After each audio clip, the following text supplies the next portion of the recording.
Have you been stressed, anxious, or worried? Have you felt pangs of loneliness in recent times?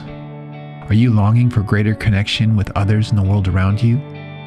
In a phrase, are you looking for happiness? You are not alone. Millions of others are seeking this feeling of spiritual, mental, and physical wellness too.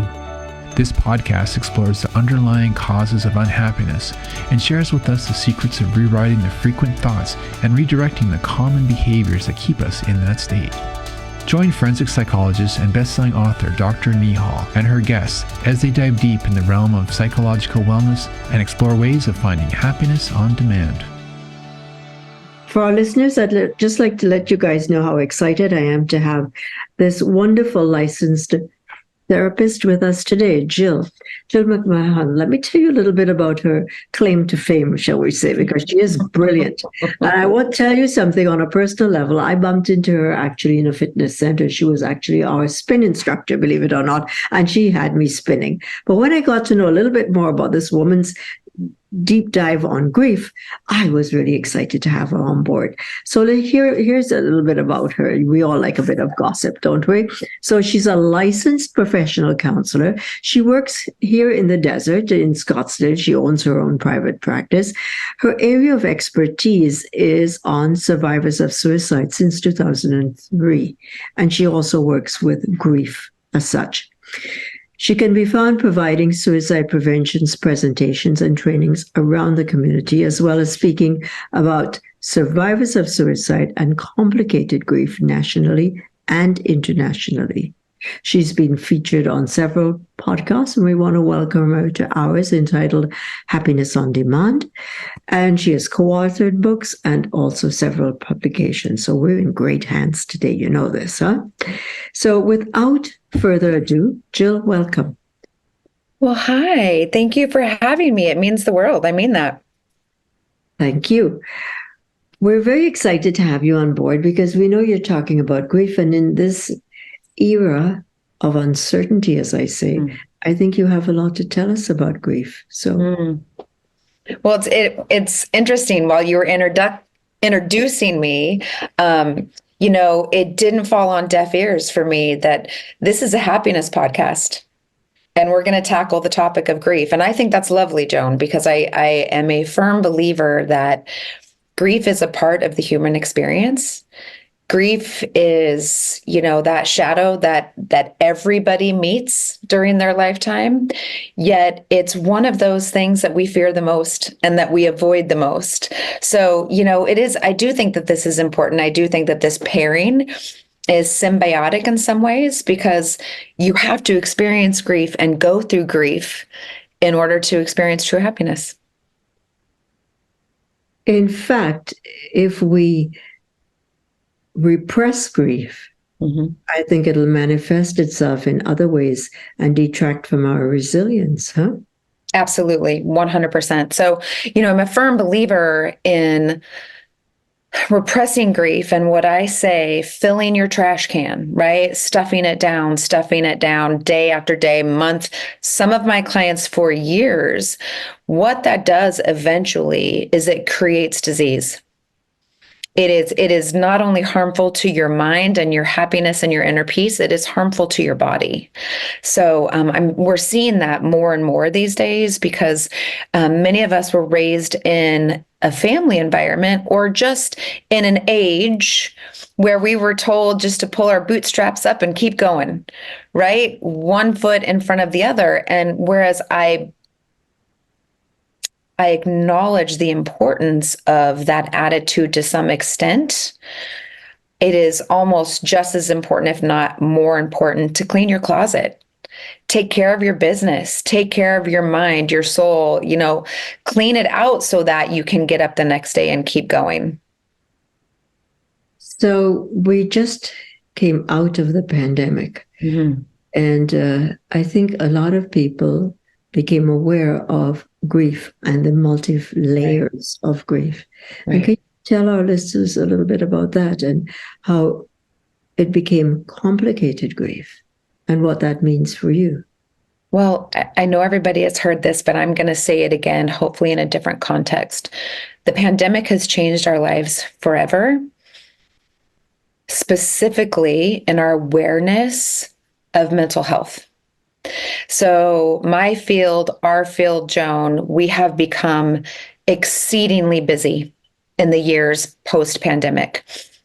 And that's not a problem. It's actually a great thing, right?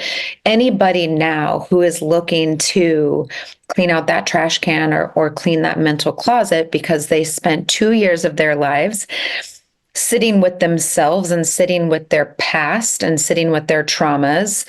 Maybe they discovered for the first time in their lives that they really have been experiencing anxiety. They're looking for assistance, and it's more acceptable now than it's ever been acceptable in our lifetime. However, trying to find a counselor right now, you're going to wait a good 1 month to 6 weeks to get in to see anybody.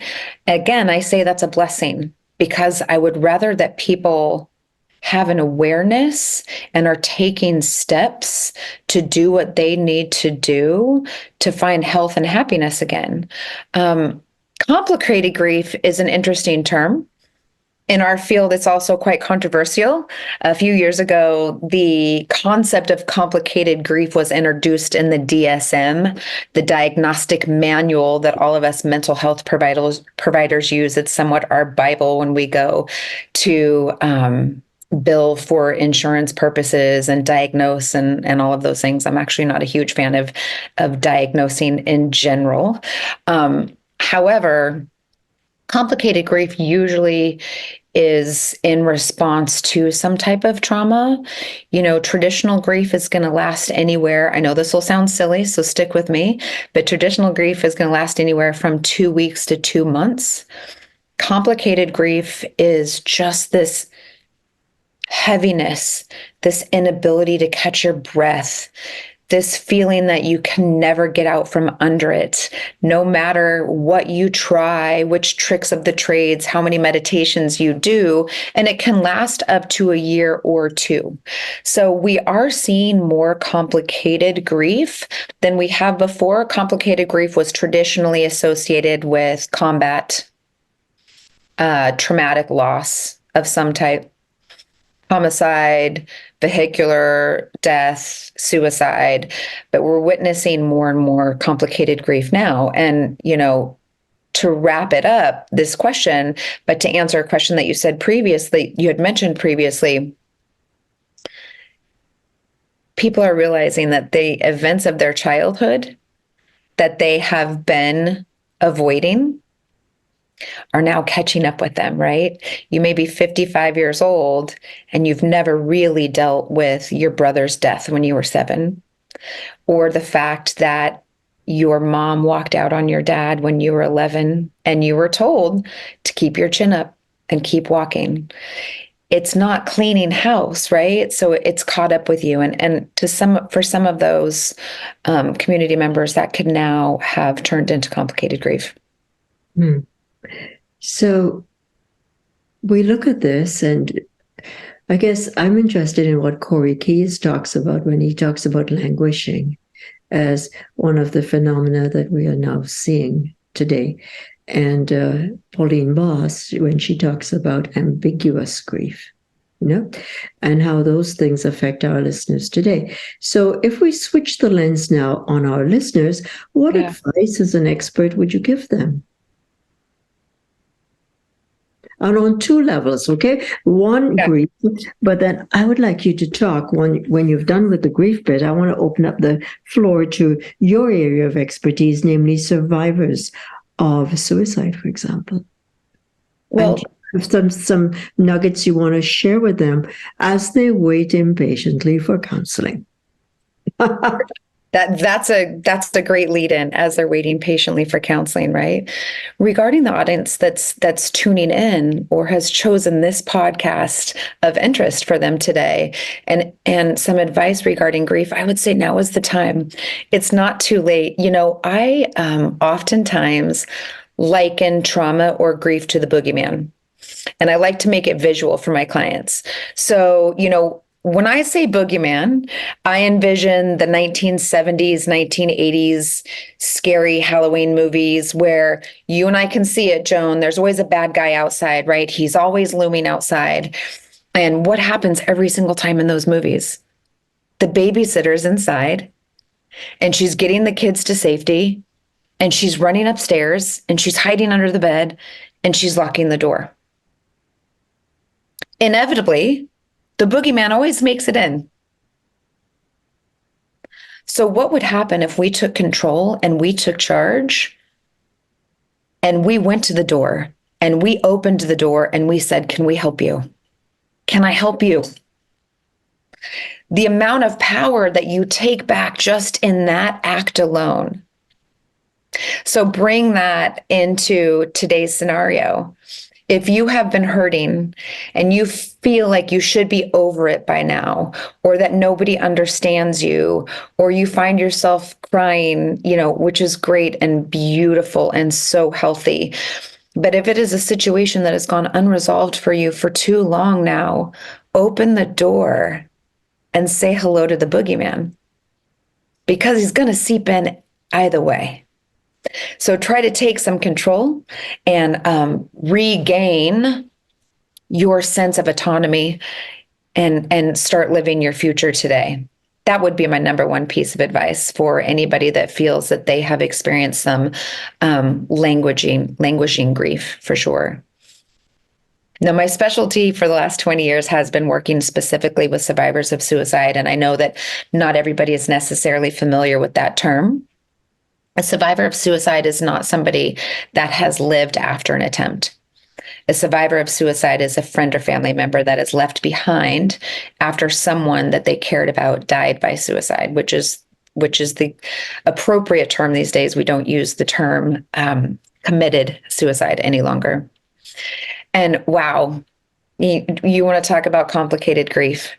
There is so much trauma often associated with a suicide loss, and most definitely complicated grief associated with a suicide loss. And what I'm going to be sharing with our listeners after we've had our wonderful visit with you today is I'm going to dive deep into guilt and a psychological dive with my listeners. And as a segue into that, I was going to ask you, Jill, if you would be kind enough to tell us a little bit about survivor's guilt, because that's one layer of guilt. And I love that you are going to be addressing that topic, Joan. That couldn't be any more appropriate for what we're discussing today.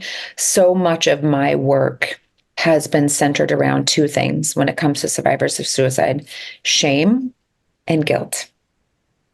So that is what makes this loss different, right? Of course, we have stigma, social misunderstanding. We're getting so much better. However, we have a long way to go.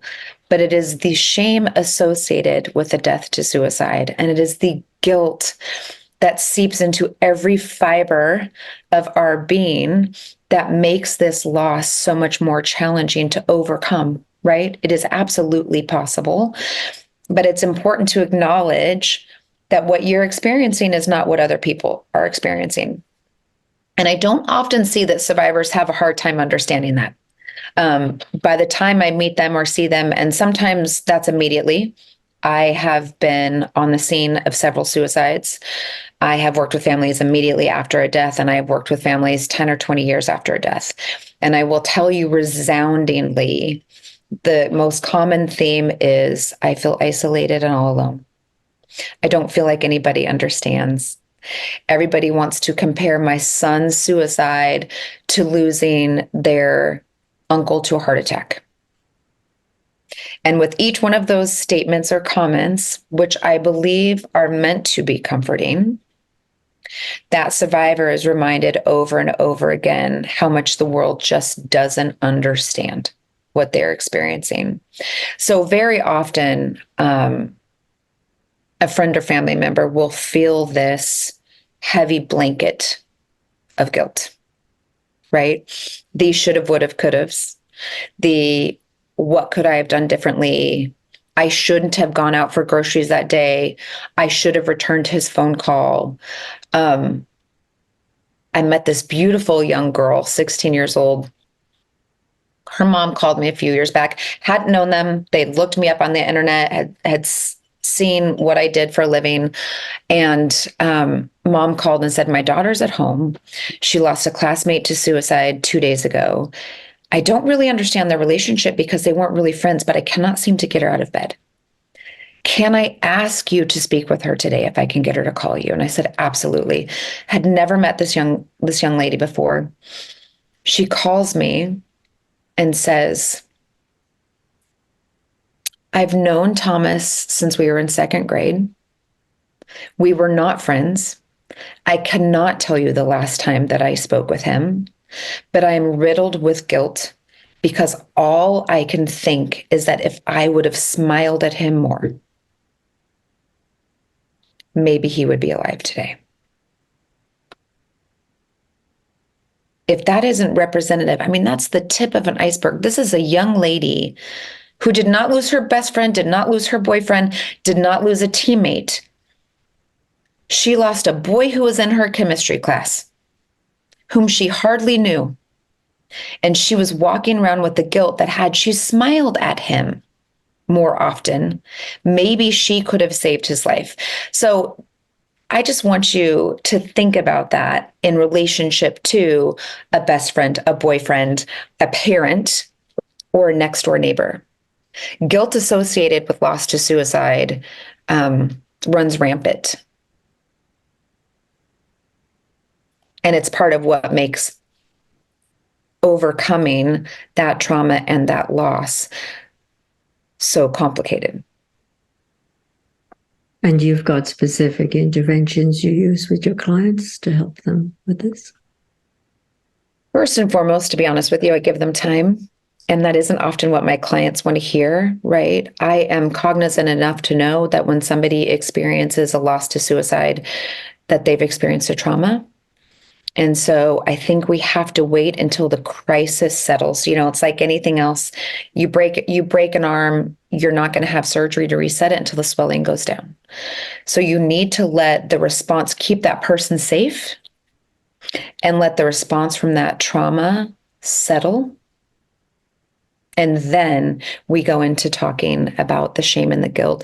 So DBT and CBT are very effective when it comes to working through guilt, the guilt related to a trauma. Oftentimes, as I said earlier, time sorts it out, right? What I notice is that immediately after loss to suicide, there is this recording that goes on in the head. And again, it's if I wouldn't have told my 18-year-old that he had to move out of the house, it's clearly my fault. I'm a horrible mother. I didn't need to tell him it was time to go. He could have stayed as long as he wanted. It's my fault, right? You can insert that scenario into almost any suicide. But it takes time for them to step back from the event, to step back from the act, to step back from the death, and to examine it from a different lens, right? And so I wouldn't use any modalities right away. Working with survivors of suicide is very different because you don't rush in. It's a long-term relationship most of the time. You don't rush in. What you do at first is crisis work. And that crisis work typically lasts a year. Go ahead, Joan, I'm sorry. Important, because I think our listeners need to hear your approach, and I need for them to hear what you're saying, because it's very important. What you do is you're holding them in an embrace, a warm embrace, if you will, of time, the gift of time, where our society is hurry up, chop, chop, let's get it done. And you're doing the opposite. And I think our listeners need to be aware of the impact of what you're saying. I love that you just brought that up. More and more have said to me that after 3 months, 4 months, or 6 months, their extended family members are calling them and saying, I just want the old Kathy back. Or the boss is calling 6 months later and saying, I'm really sorry about the loss in your family, but I need your productivity. And I need you to be, I know you're still in there. You got this. I need you to be who you were before. And I will tell you, for a survivor, somebody who has lost somebody dear to them to suicide, they don't feel remotely the same. Mm-hmm. They will. They will, but they don't for a year or two. Now, I actually hesitate to say that publicly on this podcast, because I would never voice that to a client soon after a loss to suicide.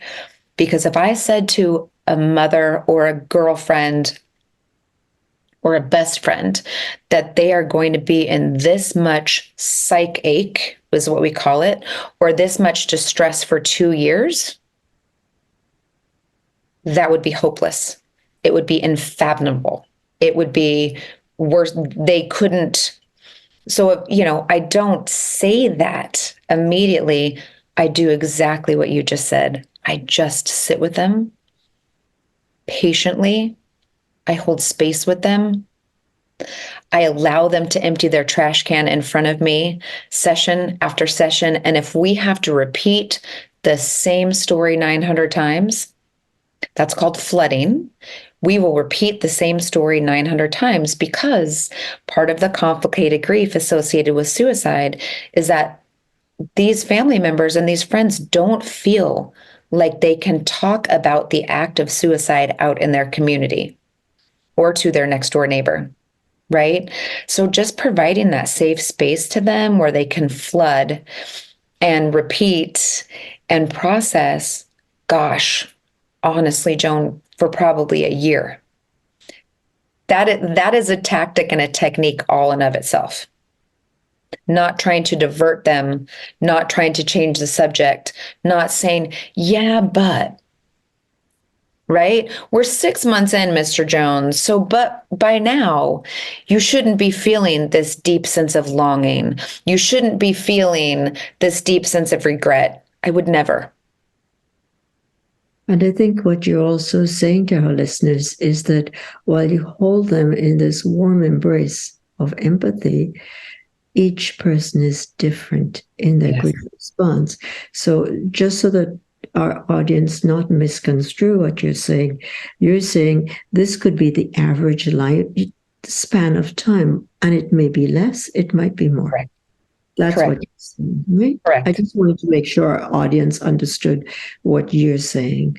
And I appreciate that. I do almost always hesitate to put a timeline on it. And it is one of those things, when somebody's in that much distress and that much pain, they will come in immediately and go, Jill, Mm-hmm. tell me what to do. And how long am I going to feel like this? And I can't answer either one of those questions. So yes, Joan, you're absolutely, I'm giving an average of what I've seen in my 20-year work. I have some clients that I work with for 3 months, and that's all they need. That's all they need, because they have a strong support system. And, they're going to groups outside of their work with me, or they came from a really strong foundation, or they have incredible coping skills, prior to this traumatic loss. Or maybe, to use your metaphor of the trash can, then they're into trash and they trashed it out before they saw it. Yes. No, seriously. Yes. That's also a part of it. So I hope our listeners can gain from what you're saying. I think this is such an important nugget that you're sharing with us, that grief doesn't have a time on it. There are no shoulds on it. And what we need to do is to listen to what Jill has just taught us, the importance of that holding embrace that is non-judgmental, that is there for you, in which you can express your guilt, your feelings of inadequacy, your irrational thoughts, and not be thrown into the trash can. Beautiful. 100%. As we close, is there anything else you'd like to share? I think this is so important what you've shared, and I'm very grateful to you for sharing it with us. Well, my friend, you've given me a platform to share some of these ideas. And, I will speak to anybody who is willing and or interested to hear about this specific loss. It is different. and it is complicated, and it is very isolating, and it can be very lonely. So the more that I get the opportunity to speak about survivor grief, grief related to trauma, the more I feel like I am educating the caregivers for those individuals, right? If we all had a better understanding for what their landscape looks like, maybe we could help to usher them through this difficult time of life. I am truly humbled that you allowed me to come and share today. It's my pleasure and privilege. Now, look, we started with a concept of grief, and we started with a concept that different people respond in different ways. And I think your point, which was a really good point, was that thanks to the pandemic, we've all changed. Mm-hmm. We've all gone through grief in a different way.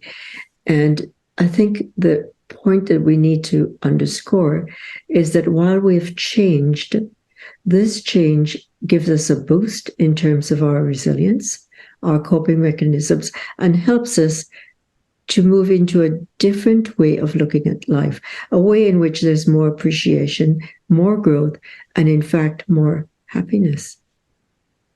Post-traumatic growth is real, right?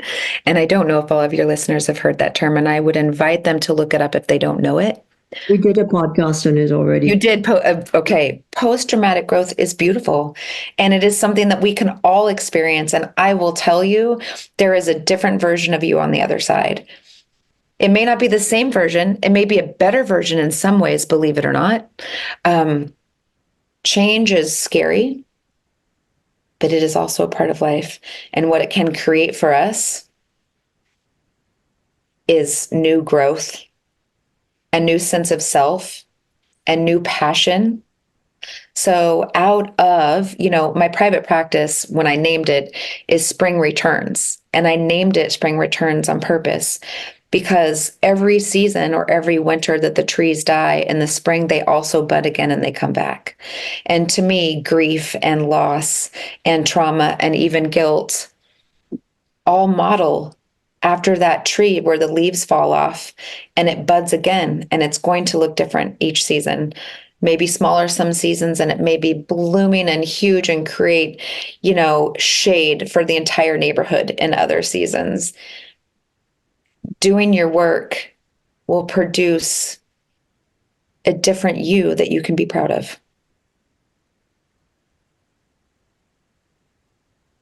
So Viktor Frankl talks about tragic optimism. So I like the idea of putting closure on what you've shared with his words: without hope, there is no meaning; without meaning. Mm-hmm. And I just want to express to you my deep appreciation for you sharing with our listeners your nuggets of wisdom. Thank you. My friend, thank you for trusting me. Anytime. Okay. Bye now. Thank you for joining this discussion on happiness. We hope this helps to inspire you to lead a more joyful life. To dive deeper into the subject of happiness, be sure to check out Dr. Neehall's book, Happy is the New Healthy, available as an ebook or hardcover. For additional resources, visit our website at drneehall.com. Until next time, stay happy.